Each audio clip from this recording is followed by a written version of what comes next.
everybody. Good afternoon. I'm Corinne Pierog, and I'm the Kane County Board Chairwoman. And welcome to our next version of Coffee with the Chair. Today we're going to talk about something very interesting, a little bit technical, but absolutely fascinating. We're going to dive into the numbers behind Kane County's government annual comprehensive financial report. And here it is.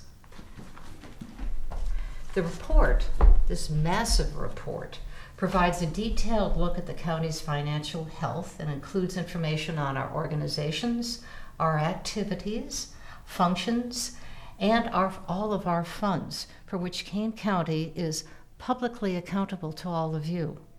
While it is obviously an incredibly important document, it can be a little bit intimidating to read. Well, to help us better understand it so that you can all understand it, what the report tells us, I'm going to introduce our Chief Financial Officer, our Kane County's the Finance Director, Kathleen Hopkinson, our CFO, who's going to be speaking about us and put this document into plain words so that you can understand how healthy and the stressors and the needs that Kane County has financially. Under Kathleen's leadership, this marvelous report has consistently earned the Certificate of Achievement for Excellence in Financial Reporting, one of the highest honors in governmental accounting, and we're very proud of that. That's a testament to her hard work and dedication of Kathleen and her entire finance team, and to the board as well. It's something we're very proud of here in Kane County. So Kathleen, let's begin. Thank you for joining us today. I am excited to be here. It's something I think when you are working in the government arena, you look forward to be able to explain the numbers. It tells the story. So let's begin. I first wanted to just highlight the fact that there's two key documents that the county manages by. One is the budget, which is its own separate hefty document. So the budget is the accountability document, as is our financial statements, but this is where everyone puts together what they expect to spend and what the county expects to collect in the future. It's a forward-looking document. And this is 2026, so yeah, this is our current year. This is our current year. We are in the midst of our 2027 budget preparation. We are about to deliver a draft in the next few weeks Soon. Of our 2027 budget. So this is online. You can find this document online on the Kane County Finance Department webpage, along with probably at least 20 years worth of budgets. Mm-hmm. So our next document that we're going to dive into, as Madam Chair said, is the Annual Comprehensive Financial Report. This is a look back on what happened. This is how was the money spent, how were each office and department held accountable to their budget. And I just wanted to kind of go through a little bit background before we take the deep dive page by page into the Annual Comprehensive Financial Report. I wanted to just explain a little bit about governmental accounting, just a little bit. So governmental accounting is different than accounting for private companies, publicly traded companies, and even nonprofits. Or your checkbook. Yes. So the sort of the underlying foundation of governmental accounting and reporting is that various types of monies are restricted. They're restricted for particular purposes. And I'll give a very easy example. So there is motor fuel tax revenue that's collected. That revenue, by law, can only be used for transportation purposes. So you can't use motor fuel tax revenue for the sheriff's office. You can't use it for the health department. You can't use it for our HR department. No. So since government's sort of the foundation are all of these restrictions, fund accounting was born. So you have all these individual funds that are created to manage all of these individual buckets of money so that we can ensure that everyone is adhering to the compliance requirements behind each fund, so that we're only spending motor fuel tax money on transportation.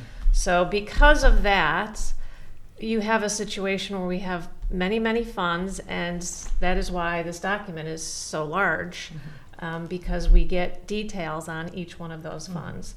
So very much probably like a savings account that you have for a vacation. You're restricting that money because you want to take a wonderful trip, and it's going to cost you, the whole family, $10,000 to go.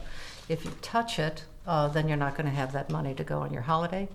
So this money is simply used, this particular fund is simply used for transportation, for roads, for our road programs. Nothing more, nothing less, that's it. You save $10,000, you can go on your wonderful vacation.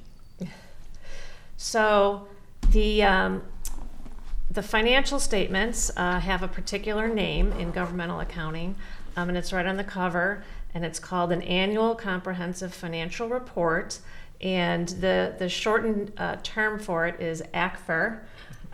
So when you hear people say ACFR, that's what they're referring to. I think without further ado, can we start going through some of these pages? Page 1. So this document this report, which is also on our King County Finance Department website, along with a history of prior years' reports. So you can follow along while we're going through this report. This report is broken into 3 main sections: an introductory section, a financial section, and a statistical section. The introductory and the financial section are audited. The statistical section is included, but it is not part of, it's not audited by our outside auditors. So the first few pages are a very long table of contents.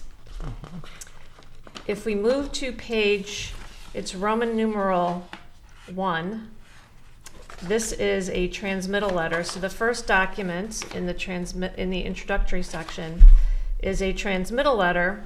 And what's also great about preparing an ACFR is every government who prepares an ACFR prepares it with the exact same sections.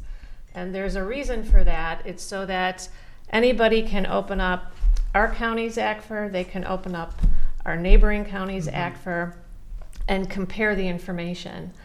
So it's set up exactly the same. It's the same organization, the same format. The numbers will be different, but there was a reason why they created the format of this document, so that it could be comparable. Do municipalities have a similar document? Yes, state and local governments can prepare an ACFR. Also, smaller governments, such as townships. Although probably some small governments don't prepare the entire ACFR, they might just prepare a summary. Okay. So when you are questioning expenses, or you want to find out how your local township or your municipality is doing, you'll have a similar document that you can reference, and then cross-reference it to the county. So for transportation, you can take a look at how your municipality is funding transportation, and then take a look at how the county is funding transportation. Right. So, yeah, so it's comparable. So, like I said, if you go to another county, you'll see the same organization of information in their ACFR, or another municipality. So the first document is called the transmittal letter, and it is a transmittal letter, and it goes over a couple key things. It goes over the structure of our organization, and then on Roman numerals pages 2 and 3, it talks about our budgetary controls. What kind of controls do we have in place to control our budget? And then an overview of the economic condition and outlook of our county, followed by Roman numeral 5, major initiatives for King County. And that is the transmittal letter.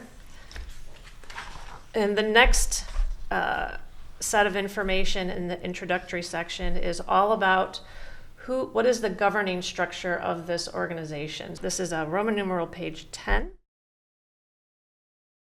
Numeral page 23 is we typically include a copy of our prior year's Certificate of Excellence. There's an organization called the Government Finance Officers Association, the GFOA. They're actually headquartered here in Chicago.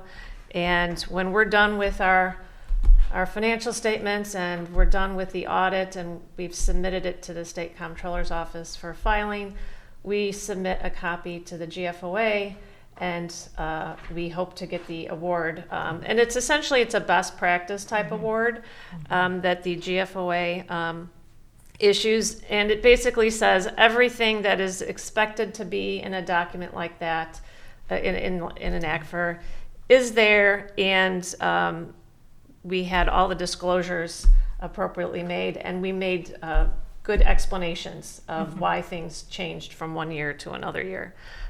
So that copy is there. So now we move into the meat of the ACFR, which is the financial section. And so the first document in the financial section is our auditor's report. Now, when you say auditor, is that internal auditor or outside auditor? It's an outside auditor that comes and audits audits this document. And they would probably be the first ones to say that the only pages that they are responsible for in this ACFR is their audit opinion, which is a couple pages long. The rest of the entire ACFR is prepared by county staff, and then they audit it against generally accepted accounting principles. I do want to highlight a couple things about reading an auditor's opinion, especially since it's several pages long. So I will point out on page 1 of the auditor's opinion, first of all, we received on our 2025 audit, this is fiscal year 2025, we received a clean audit opinion, which means there's no material findings at all, no significant deficiencies. In the auditor's world, they call it an unmodified opinion. Okay. Probably common nomenclature is clean. It's a clean audit opinion. Your checkbook balances. So if you look on the page 1, under, it's the second paragraph, it says, this is the key thing. So if you're looking at our audit reports or anyone else's audit reports, you can go to that paragraph, and it says, in our opinion, based on our audit, the accompanying financial statements referred to above present fairly in all material respects. So that's sort of the key phrase right there, present fairly in all material respects. If you see something like that, it's typically a clean opinion. The reason for the length of the audit opinion, the auditors go through and explain what they've audited. They explain what they have not audited. And if there were material findings, they would write up a paragraph explaining those concerns, which would indicate that to the user, that when the user is looking at that financial information, it's sort of like a caution. When you're looking at this information, please note that the auditors found some concerns. So that would be listed in an audit report. How long are they here for? When they come and do the audit, so Yes. at the typical audit process, the auditor, and this goes for any kind of an organization, auditors typically come either right before the end of the fiscal year Which to would be get in us November for us. right, to get a sense of, to start collecting information and to get an understanding of all the controls that we have in place. And then they will come later, typically in 2 different waves.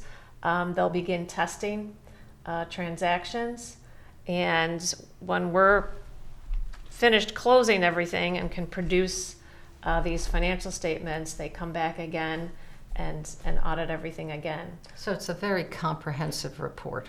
It is. It typically takes months, almost 6 months of work to produce this entire document. Okay. So the next section in the financial statements is something called a management discussion and analysis. It's MD&A for short. This is page 4. Page 4, the MD&A. And this section is right before all of the financial statements start. And what this section does is it explains all of the changes from last year to this year, and also gives a very high-level overview of what does the balance sheet of this organization look like, you know. So that's 2024 to 2025. Correct. So I'll just point out a couple of things, because this is a lengthy section, this MD&A. I'll point out a few interesting things that I think might be interesting for people to take a look at. I do want to point out one interesting and different thing about governmental accounting and reporting is that there's a few statements, and we'll get to them in a minute.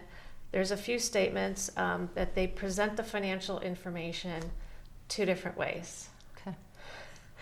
And the reason for this goes back decades, but they wanted to, in addition to the fund, all the individual funds that we talked about, having like a separate financial statement for each fund, they did decide at one point that it would be a good idea to summarize everything together and have one big balance sheet and one big statement of activities, sort of like a private company would.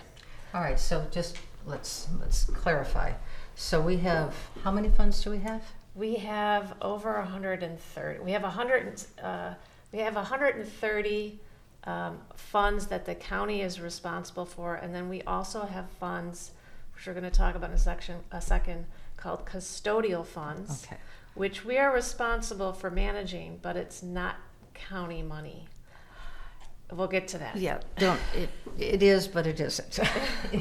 It's not part of considered the general fund. So to go back, and we're talking about transportation. So transportation has a numerous amount of different funds. So what you're stating is that they would aggregate all those, combine all those funds, so we see what the general pluses and minuses are on their accounting. How much money they've spent, how much money they've earned, and reserve funding.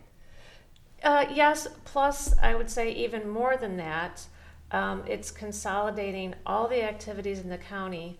So if someone were to look at the financial information from a business perspective, they might get, like if the county were going to be sold today, what would the assets be? Okay. You know, what is the value of the streets, What's the value? Okay. the roads, the bridges, the traffic signals, things like that.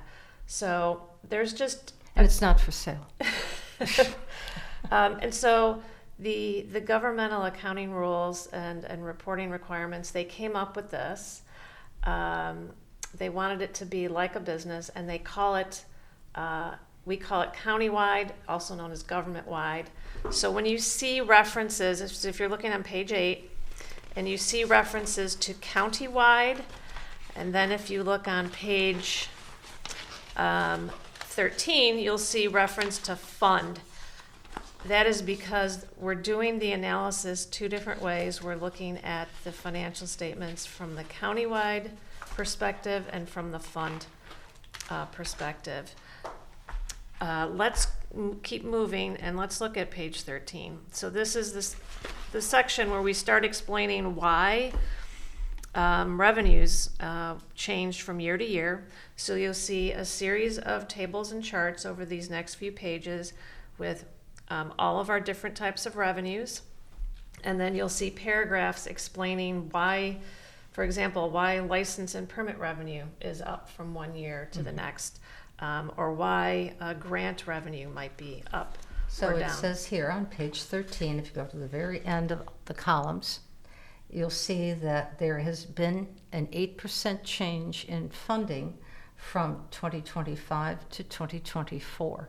And it goes down, indicate which one has increased or decreased in its funding levels through the chart. Right, if you look at page 13, so the number one and the most significant increase was in grant revenue, which does have the tendency to change dramatically from one year to the next. It's not as similar from year to year as a lot of the other types of revenues. And because of state law, we saw on fines dramatically decreased as well by 12%. So sometimes we are very much reactive to what is qualified by the state, as well as increase or decrease in federal funding. So we're responsive to those opportunities or challenges.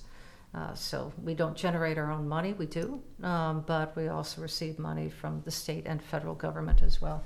All right, and then speaking of federal government, when you particularly look through our 2025 financial statements, you'll see lots of references to the American Rescue Plan funds, which we are spending down, which had, the county received over $100 million. It had a significant impact on our financial information. So that you'll find that as reasons when you're reading the why on why things went up and down, you'll often see it's due to the fact that we had this grant revenue, this one-time grant revenue that's going away. So as we continue going through this MD&A page after page, you'll see a variety of different pie charts and grouping charts. Let's look at page 19, for example, which is a summary of our expenses just for our general fund. And it's grouped by type of expenditure. Is it a public safety expenditure? Is it a judicial? Is it debt service? And so you can see the different reasons for the increases and decreases in those amounts.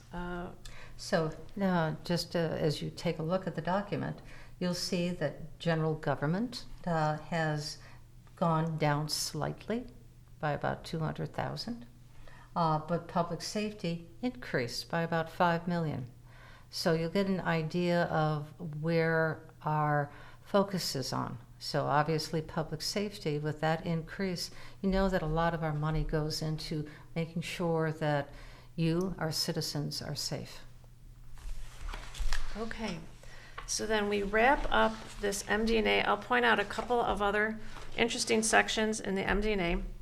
On page 23, we are required to report this information. We are required to report significant budget adjustments. So you have a chart there of significant budget adjustments that were requested. We have another chart on the bottom of that page with significant variances between budget and actual. And I think we're going to keep moving. It's a fascinating document. It really is. It is. You really get a chance to really open up the curtains. And for those people who come, and many people are very interested in our finances, they really will get an in-depth look of what we have done and where we are. Again, it's your money and how we are spending it efficiently and effectively. So then the next section, it's a blank page right after page 27. It's called Basic Financial Statements. So here begins the many pages of financial statements. And the first set of two statements, one is called the Statement of Net Position on pages 28 and 29. And the second one on pages 30 and 31 is called the Statement of Activities. I'm going to use maybe more familiar terms. The Statement of Net Position is essentially the balance sheet. The Statement of Activities is the income statement. Since governments don't make income, you'll typically see terms such as Statement of Activities or Statement of Revenues and Expenditures and Changes. You won't see the words income statement unless there's something called a proprietary fund, which is yes. So and we do have one of those, two of those. So Statement of Net Position. I'm going to just point out a few interesting things to take a look at. So on the Statement of Net Position, on page 28, you'll see capital assets. You won't see our assets listed on any of the fund financials throughout the majority of this report. You're going to see it on the Statement of Net Position. And that represents we, as governments, we actually capitalize our roads, our bridges, our traffic signals, our traffic lights. And what does that mean, capitalize? We consider it an asset. Typically in the government world, you have an annual budget and you spend money. And in a business, in a private business, you capitalize your assets. I like to use sort of an airline, for example. So an airline has airplanes. Those are assets to them, and it helps them generate revenue. They sell tickets and they fly the airplanes, taking people from one destination to another, and the value of that asset is important. They maintain those assets. They need to ensure that the airplanes are working and functioning properly and safe. So the same concept applies to our capital assets. So we have roads and bridges, which are the majority of this information, as well as buildings.